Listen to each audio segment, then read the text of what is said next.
Hello hi everyone, welcome to our channel. This is Preraneshwari. So ఈ వీడియోలో ఏంటంటే మనం క్లాసికల్ లుక్లో మెయిన్గా హైలైట్ అయ్యే జ్యువెలరీ గురించి మాట్లాడదాం. సో ఇంకా లేట్ చేయకుండా quickly enters into hour video. బేసికల్గా చిలకలపూడి మీకు ఐడియా ఉందో లేదో తెలియదు, మచిలీపట్నంలో అక్కడ బాగా ఆర్నమెంట్స్ అనేది ఫేమస్ అనమాట. గ్రామ్ గోల్డ్ నుంచి గోల్డ్ కోటింగ్ వరకు అన్ని ఫేమస్ చిలకలపూడిలో.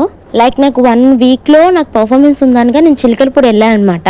వెళ్తేమో ఇక్కడ డిఫరెంట్ ప్రైజెస్ ఉన్నాయి, 5000 2000 ఎట్లా అంటే అట్లా ఉన్నాయి. క్లియర్గా నేను తీసుకున్న జ్యువెలరీ అయితే 1500 చెప్పారు, బట్ అక్కడ బేరం ఆడి 1000కి తీసుకున్నా. బికాస్ నేను ఒక పర్ఫార్మెన్స్ చేయొచ్చు, ఫర్దర్గా నేను చేయొచ్చు చేయకపోవచ్చు. సో దట్స్ వై అనమాట. నేను చూపిస్తున్నది లాంగ్ హారం అనమాట.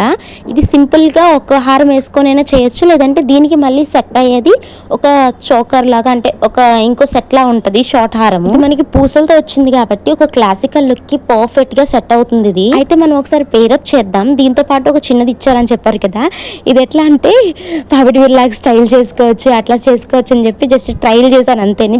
చాలా ఫనీగా ఉంటుంది. టీ షర్ట్ లో ఉన్నాను కాబట్టి అంత లుక్ రాదు, బికాస్ ఒక క్లాసికల్ డ్రెస్ మీదకి ఈ జ్యువెలరీస్ కాబట్టి దాని మీదకి ఒక పర్ఫెక్ట్ లుక్ వస్తుంది అనమాట. సో ఏమనుకోకుండా అడ్జస్ట్ అయిపోండి, నేను జస్ట్ జ్యువెలరీ మాత్రమే చూపిస్తున్నాను. లైక్ మీకు ఎప్పుడైనా అనిపించిందా ఒక ప్రొడక్ట్ తీసుకున్న తర్వాత అయ్యో ఎందుకు తీసుకున్నాను, దీనివల్ల ఉపయోగం ఏంటని చెప్పేసి?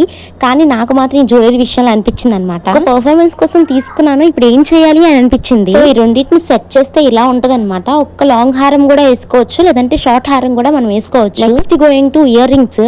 దీని ఇయర్ రింగ్స్ అనాలో లేదంటే హెవీ జ్యువెలరీ అనాలో తెలియదు, ఎందుకంటే అది క్యారీ చేయడం చాలా కష్టం అనమాట. కింద బుట్టల వరకు ఓకే, ఆ పైన క్యారీ చేసినప్పటికే తల ప్రాణం తోక్కొస్తుంది. జడేసేసి పెట్టేసుకుంటాం, అది సేఫ్టీ పిన్స్ తోని పెట్టకపోతే అసలు నిజంగా చాలా బరువుగా ఉంటుంది. నాగవల్లి సినిమాలో నగలు చూస్తే ఎలా పిచ్చిలెగిస్తుందో నాకు ఈ జ్యువెలరీ చూస్తే అలానే పిచ్చిలెగిస్తుంది అనమాట. అప్పుడు నెక్స్ట్ గోయింగ్ టు బ్యాంగిల్స్ అనమాట. వాడిచ్చే బ్యాంగిల్స్ నాకు సెట్ అవ్వలేదు, బికాస్ వాడు ఏ సైజ్కి ఇస్తాడో మనకు తెలియదు. సో నేను వేరే బ్యాంగిల్స్ సపరేట్ గా తీసుకున్నాను దీనికోసం. బ్యాంగిల్స్ మాత్రం చాలా బాగున్నాయి, కానీ నా సైజ్ వస్తే ఇంకా బాగుంది అనిపించింది అనమాట. ఎప్పుడైనా సరే క్లాసికల్ లుక్ లో సింగిల్ బ్యాంగిల్స్ వేసుకోము, వీడు ఇచ్చాడంటే ఇచ్చాడు అంతే. లైటింగ్ లో మనకి ఫుల్ బ్యాంగిల్స్ కావాలి, దగదగా మెరాలన్నమాట. అందుకని మనం సపరేట్ గా మళ్ళీ బ్యాంగిల్స్ తీసుకుంటాం. అయితే ఒక 4 టైప్స్ బ్యాంగిల్స్ తీసుకున్నాను, బికాస్ నేను అక్కడికి వెళ్ళే కాస్ట్యూమ్స్ ఎలా ఉంటుందో చెప్పలేను. బికాస్ నేను కాస్ట్యూమ్ కొనలేదు, రెంట్కి తీసుకున్నాను. అక్కడికి ఆ కాస్ట్యూమ్కి తగినట్టు బ్యాంగిల్స్ ఉండాలి కాబట్టి నేను కొన్ని డార్క్ కలర్స్ మాత్రమే తీసుకున్నాను, ప్రతి దానికి మ్యాచ్ అయ్యేలాగా. మనం ఒక పర్ఫార్మెన్స్కి వెళ్ళే ముందు బేసిక్ నాలెడ్జ్ ఉంటుంది కదా, క్లాసికల్ డ్రెస్ అనగానే కొంచెం డార్క్ కలర్లో వస్తుందని.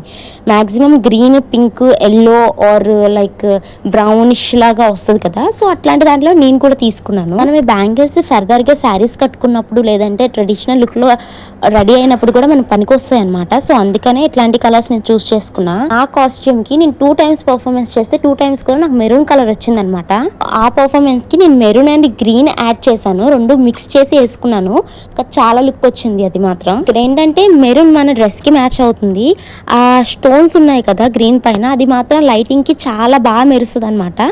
దానివల్ల ఏంటంటే డ్రెస్ కి కూడా లుక్ వస్తుంది. సో దట్స్ వై నేను ఈ 2 మిక్స్ చేశాను. ఇలా ఉంటే నేను ఫస్ట్ టైం పర్ఫార్మెన్స్ ఇచ్చినప్పుడు నాగవల్లి సినిమాలో తోమతో వేస్తుంది కదా, సేమ్ అట్లానే ఉందన్నమాట ఫుల్ మేకప్ తోని. జ్యువెలరీలోనే హెయిర్ యాక్సెసరీ ఒకటి ఇస్తారనమాట. అంటే మనం జడేసుకున్నప్పుడు పైన ఒక బన్ పెట్టుకుంటాం, బన్ మధ్యలో ఒక లుక్ కోసం ఇది పెడతారనమాట. మధ్యలో యాక్చువల్గా పెట్టాలి, అది ఒక దారం పెట్టాలి, కానీ నేను పెట్టలేదు బికాస్ నేను సపరేట్గా మీషో నుంచి ఒక బన్ తీసుకున్నాను. ఫర్దర్గా వీడియోస్లో నేను అది కూడా పెడతాను అనమాట. కాస్ట్యూమ్ నగలు పక్కన పెడితే ఆ హెయిర్ అల్లినప్పటికీ అబ్బో ప్రాణం పోతుంది అసలు. మేకప్ అసలు నిజంగా మేకప్ మహిమ ఎలా ఉంటుంది అంటే మన ఫేసేనా అని గుర్తుపట్టడానికి కాసేపు పడుతుంది అనమాట, అట్లా ఉంటుంది మేకప్ కూడా. ఇది మెయిన్ అమ్మ బాబు, ఒక క్లాసికల్ లుక్లో మెయిన్ ఇది పాపిడి బిళ్ళ అండ్ సైడ్ నుంచి వెళ్తుంది కదా. ఇది పాతకాలంలో పెళ్లిళ్ళకి కూడా ఇది యూజ్ చేసేవారు. నేను రీసెంట్గా చూస్తున్నాను, ఇది రీసెంట్గా ఫేమస్ అయ్యే రష్మిక మందార అది ఉంది కదా మ్యారేజ్ది. సో దాంట్లో కూడా తను బాగా ఇదే పెట్టుకుంటుంది. అంటే ఫిలింలో కొత్తగా ట్రెండ్ అయింది కదా మూవీ, దాంట్లో కూడా కొత్తగా ట్రెండ్ అయిన రష్మికది సాంగ్ మీకు ఐడియా ఉంటే కమెంట్ చేసేయండి. యాక్చువల్లీ మనం అట్లా పట్టుకుంటే అది ఉండదన్నమాట. వెనకతలకి హెయిర్ స్టైల్ అయిన తర్వాత ఇది వెనకతలు టైట్గా కట్టాలి, అండ్ సైడ్ నుంచి కూడా తీసి వెనక్కి బాగా ఎంత టైట్గా కట్టాలంటే ఊడిపోకూడదు, అంత టైట్గా కట్టాలన్నమాట. ఇట్లా నార్మల్గా పెడితే ఉండదు, బికాస్ హెవీ వెయిట్ అవి జ్యువెలరీ మొత్తం. ఆ ముందు జ్యువెలరీ పార్ట్ ఉంది కదా, అది ఒక్కటే ఇస్తారు మనకి, దారాలు మనం కట్టుకోవాలి. నేను సజెస్ట్ చేసేది ఏంటంటే కాటన్ తీసుకోండి. బికాస్ ఇట్లాంటి సిలికాన్ వేరే థ్రెడ్స్ అయితే ఈజీగా జారిపోతాయి, చాలా కష్టం అవుతుంది. అప్పుడు దీన్ని ఏమంటారు నాకు అంత ఐడియా లేదు, దండకడియాలో ఏవో సంథింగ్ అంటారు. అప్పుడు ఏంటంటే చిన్నప్పుడు నా దగ్గర ఒకటి ఉండేది అనమాట, చెయ్యి నుంచి ఇట్లా దూచేసి జస్ట్ ప్రెస్ చేసేసేవి. కానీ ఇప్పుడు కొత్త కొత్త మోడల్స్ వచ్చాయి. ఇప్పుడు నేను తీసుకున్నది ఏంటంటే దాంట్లో థ్రెడ్ గుచ్చడానికి ఒకలాంటిది ప్రాణం పోలేదు అసలు. చిన్న హోల్ ఇచ్చారు, దాంట్లో ఒక థ్రెడ్ ఎక్కిచ్చి చుట్టాలి, మళ్ళీ చాలా కష్టమైపోతుంది నాకు మాత్రం. ఇది గుచ్చడమే పెద్ద టాస్క్, నాకు రోజు పట్టింది అది చేయడానికి. పోనీ అది ఉంటుందా అంటే డ్యాన్స్ చేసినప్పుడు జారిపోతుంది. బికాస్ దానికి ఒక పర్టికులర్ పొజిషన్ లేదు, స్టేబుల్గా ఉండడానికి ఒక సపోర్ట్ కూడా లేదు. అది మనం కట్టాలన్నమాట, డ్యాన్స్ చేస్తే ఖచ్చితంగా అది పడిపోద్ది. సో ఇలా వస్తుంది ఆ డిజైన్ అనమాట. మనం ఆ థ్రెడ్స్తోని దండకు కడతాం కదా, అది ఉండడం సెకండరీ. కానీ అది తీసినప్పుడు మాత్రం అలా వచ్చి పడిపోద్ది. తర్వాత ఆయిల్ రాసుకోవడమే అంత కష్టంగా ఉంటుంది జ్యువెలరీ మెయింటైన్ చేయడం. మోస్ట్లీ కొంతసేపైనా ఉండాలంటే కాటన్ థ్రెడ్స్ తీసుకోవడమే చాలా వరకు బెస్ట్. నెక్స్ట్ పార్ట్కి వస్తే నిజంగా కామెడీ విషయం అనమాట.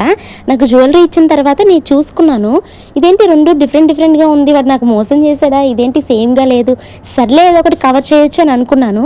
నేను మా మ్యామ్ దగ్గరికి తీసుకెళ్ళి చూపించిన తర్వాత తిని అన్నది ఏంటంటే ఇది సూర్యచంద్రులు అనమాట, ఇట్లనే ఉంటుందని చెప్పేసి. అప్పుడు దాకా ఏమనుకున్నా అంటే నాకు వాడు మోసం చేశాడు, రెండు సిమిలర్గా లేదు అని నేను వాదించాను అనమాట మా ఫ్రెండ్తోని. అబ్బా నిజంగా పాతకాలం మ్యారేజెస్లో ఇవన్నీ యూస్ చేసేవారు అబ్బా. నెక్స్ట్ గోటు ముక్కు పుడక అనమాట, మెయిన్ ఒక హైలైట్, మేకప్ని కూడా హైలైట్ చేసేవి. రియల్లీ ఫస్ట్ పర్ఫార్మెన్స్కి ఏంటంటే ఈ మధ్యలో ఉంటుంది కదా, ఆ ముక్కు పుడక పెట్టుకుంటే సై సినిమాలోన ఒక రింగ్ పెట్టుకుంటాడు కదా, అట్లా గుర్తొచ్చింది అనమాట. అది మాత్రం తీసినప్పుడు నాకు ఎట్లా అంటే మస్తు గుల్గులీలు అనిపించింది అనమాట. సెకండ్ కమ్స్ టు సైడ్ ముక్కు పుడక. నాకు ఆల్రెడీ ఇటు సైడ్ ముక్కు పుడక చిన్నది ఉంటుంది, సో ఇటు సైడ్ యాక్చువల్గా పెట్టుకోవాలి, బట్ వీడియోస్లో నేను ఇటు సైడ్ పెట్టుకున్నాను. అది పెట్టుకున్నప్పుడు పెయిన్ అబ్బా నిజంగా. ఆల్రెడీ నాకు ముక్కు పుడక ఉంది కాబట్టి దాని పైన పెట్టేసి అనమాట, తీస్తున్నప్పుడు రావట్లేదు, నేను చూసుకోలేదు, చాలా పెయిన్ వచ్చేసింది నిజంగా తీసినప్పుడు మాత్రం. కానీ బాగుంది కదా, నిజం చెప్పండి, ఒకవేళ బాగుందంటే నేను రౌండ్ది ముక్కు పొడుగు కొనుక్కుంటాను. సో దట్స్ అడుగుతున్నా. నార్మల్గా ఉన్నాను కాబట్టి ఇది కొంచెం పెద్దగా అయిపోవచ్చు, బట్ ఆర్నమెంట్స్ అన్నీ వేసుకొని కాస్ట్యూమ్ వేసుకొని ఫుల్ మేకప్లు ఉంటే భలే సెట్ అవుతుంది అసలు ముక్కు పొడుగు. అదే హైలైట్ ఇచ్చేస్తుంది అనమాట ఫొటోస్కి, వీడియోస్కి. ఒక క్లాసికల్ డ్యాన్స్ పర్ఫార్మెన్స్కి వెళ్ళినప్పుడు పర్టికులర్గా జ్యువెలరీ మెయింటైన్ చేస్తే ఖచ్చితంగా కాటన్ థ్రెడ్స్ అనేవి పెట్టుకోవాలి. బికాస్ ఎక్కడ ఎట్లా ఉంటుందో, ఏ సైజెస్ మనకు ఉంటాయో, ఎలా కట్టుకోవాలో తెలియదు, ఒక్కొక్కసారి విడిగిపోవచ్చు, లేదా ఒకసారి తెగిపోవచ్చు. సో అందుకనే మనకు థ్రెడ్స్ మెయింటైన్ చేయాలి ఖచ్చితంగా. సో అదనమాట, నేను జ్యువెలరీస్ ఒక బ్యాగ్లో వస్తే నాకు ఇంకా ఏం డబ్బాలు కనిపించక ఈ డబ్బాలో పెట్టేశాను. టోటల్ జ్యువెలరీస్ ఇదనమాట. ఇంతవరకు వీడియో చూసుంటే సబ్స్క్రైబ్ చేసి లైక్ చేసి సపోర్ట్ చేయండి. So thank you so much video చూసినందుకు. ఇంకో వీడియోలో కలుసుకుందాం. Bye bye all.